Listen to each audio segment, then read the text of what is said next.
वंदे को मातरम। समग्र विश्व के मेरे समस्त सनातनी परिजनों, प्रस्तुत है कुछ और घटनाएं, जैसे कि संदेश खाली की हिंदू महिलाएं खुलकर बता रही हैं कि उनके साथ रेप्स और गैंग रेप्स हुए हैं।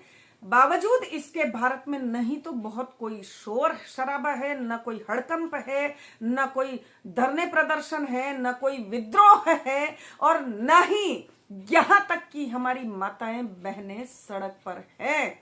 तो परिजनों, इस प्रकार से तो न्याय आपको मिलने वाले नहीं है।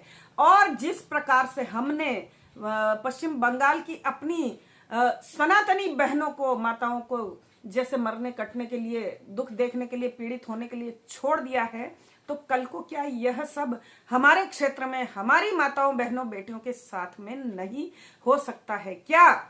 तो परिजनों, उधर सुप्रीम कोर्ट के मियां लॉर्ड जी ने बोला है कि अपने अपने स्तर पर वो महिलाएं देख ले, हम तो इसमें कुछ कर नहीं सकते, ऐसा उनका एटीट्यूड है।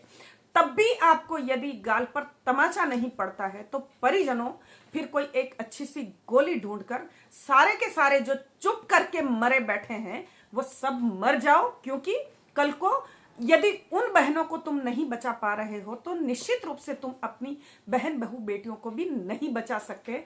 तो अभी से ही अपनी अक्षमता, अपनी अकर्मण्यता, अपनी कायरता और अपनी दुर्बलता को देखते हुए मर जाओ। दूसरा, हल्द्वानी और अन्य स्थानों पर अभी जो आजकल आतंकी दिखाई देते हैं या पकड़े जाते हैं, तो उनके घरों पर बाद में बुलडोजर चलाए जाते हैं।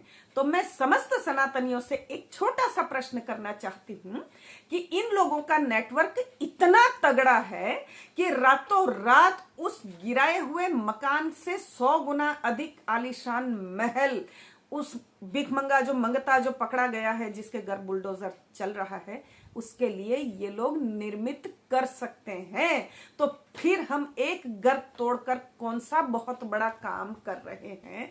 योगी जी और धामी जी से मैं रिक्वेस्ट करना चाहती हूं कि बुलडोजर फिराना कोई अल्टीमेट सॉल्यूशन नहीं है।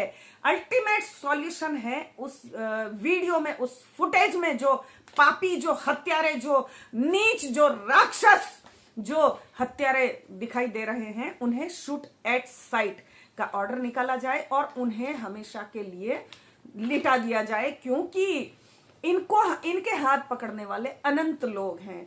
यह बात सनातनी नहीं समझते हैं और पता नहीं कब तक नहीं समझेंगे। पता नहीं अपनी सारी बहू, बेटियां, महिलाएं खोकर भी समझेंगे या नहीं समझेंगे, यह पता नहीं है।